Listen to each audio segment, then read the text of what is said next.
Oggi farò un video che potrebbe creare delle polemiche, delle divisioni, ma non è sinceramente questo il mio obiettivo. Anzi, spero di riuscire a trovare dei toni adeguatamente pacati e portando dei ragionamenti basati su evidenze. A me interessa fare verità perché ci sia libertà. Parlerò della fluidità di genere nella moda. Si tratta di un tema che oggi viene discusso parecchio, devo dire, sui giornali, in rete. E in particolar modo mi riferirò al cattolicesimo. Perché? Al cattolicesimo perché io sono cattolico, sostengo con forza la fede cattolica e penso che avere bene chiari certi termini e certe questioni sia davvero importante. Allora, la fluidità di genere è un tema assai complesso, che secondo me ha amplissima portata. Alcuni per esempio la intendono dal punto di vista sessuale, eccetera. Io parlerò solo e solamente in questo video di fluidità di genere nella moda, ovvero del fatto che alcuni sostengono si possa in libertà vestirsi con capi tipicamente utilizzati dall'altro sesso o dal proprio sesso di appartenenza. E tutto questo lo legherò al cattolicesimo, perché molti nel cattolicesimo si oppongono a tutto questo. Mi riferisco alla fluidità di genere nella moda. Cioè, appena vedono una persona che usa capi tipicamente usati dall'altro sesso, allora incominciano le polemiche. Io intendo portare delle evidenze, perché va fatta verità. All'inizio del Novecento quasi tutte le donne vestivano solo in gonna e alcune cominciarono a vestire maggiormente in pantaloni. Oggi molte donne usano i pantaloni. Fece grande scalpore il fatto che la donna usasse dei pantaloni. Molti sostenevano non fosse conveniente, fosse anzi tutt'altro che opportuno. Oggi tantissime donne vestono i pantaloni. Oppure Gesù Cristo, che è Dio, io confesso di essere Dio, vestiva, sapete bene come. Ditemi quale paio di pantaloni vestiva Gesù Cristo. Oppure gli scozzesi. In Scozia c'è un certo uso del kilt, che di fatto è un gonnellino, una gonna. E ci sono varie altre parti del mondo in cui si vestono, uomini si vestono usando delle gonne. Anche per esempio all'interno del cattolicesimo sappiamo che vari ordini religiosi vestono usando degli abiti che sono abiti religiosi ovviamente, che potrebbero essere paragonati per certi versi a una veste. Si potrebbe parlare di una gonna per vari punti di vista. Magari non è esattamente quello, però il paragone è molto vicino, no, a quello. Allora, questo e tanti altri esempi, secondo me, mostrano il fatto che c'è un uso prevalente di certi vestiti in una certa area geografica, in un certo tempo,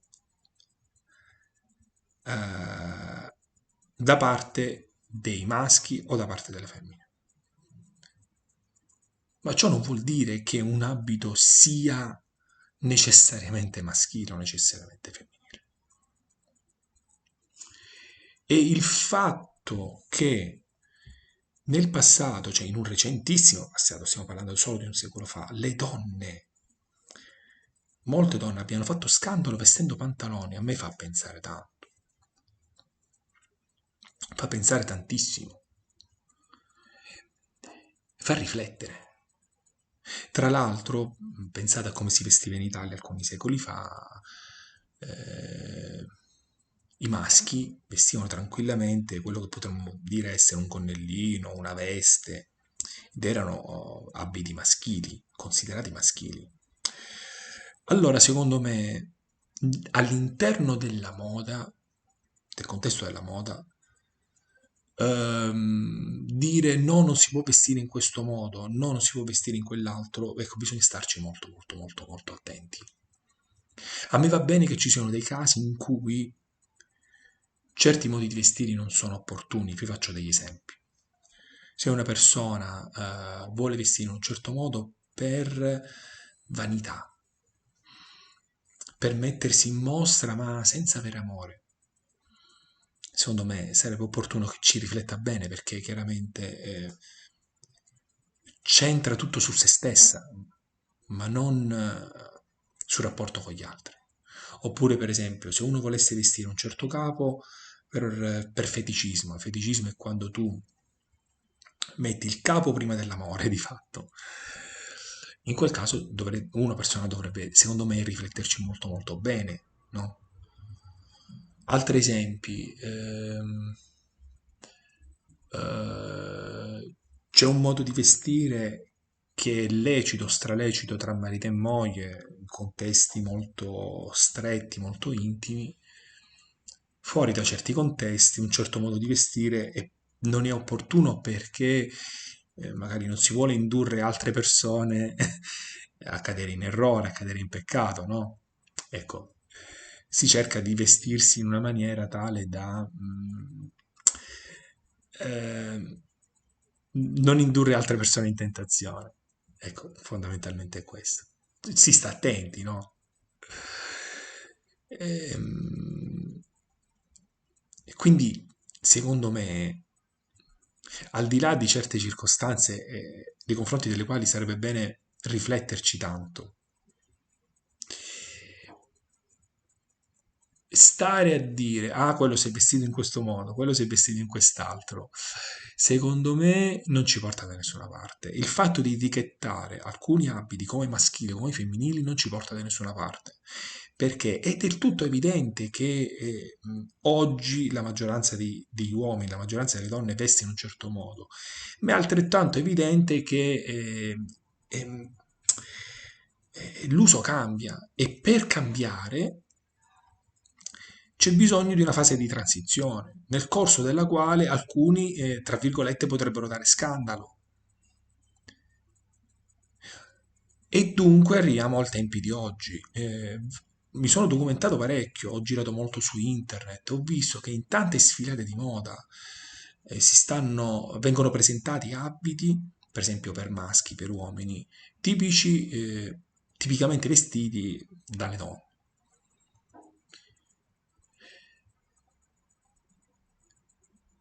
Se c'è una certa tendenza nella moda, sicuramente oggi minoritaria, uno ne prende atto, ma da qua a puntare il dito, a dire non si fa, non si fa, non si fa, stiamoci calmi, perché rischiamo di perdere di vista eh, le cose nel loro andamento naturale. Se per esempio ci fosse una persona che dovesse vestire davanti a me indumenti tipici dell'altro sesso, a me interessa capire chi ho davanti, a prescindere da come veste. Mi interessa capire il cuore di questa persona, la mente di questa persona, lo spirito di questa persona, l'anima di questa persona. Non mi va di puntare il dito,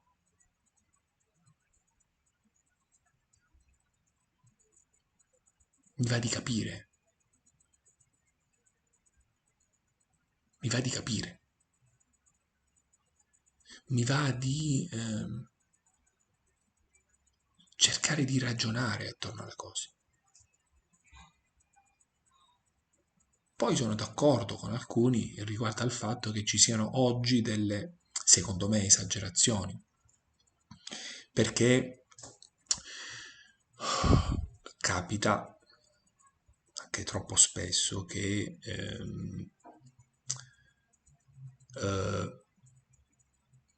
si diffondano dei messaggi di fatto che comportano una erotizzazione del corpo senza però la presenza di amore. Cioè il corpo diventa un oggetto senza però che ci sia amore. E allora io posso capire che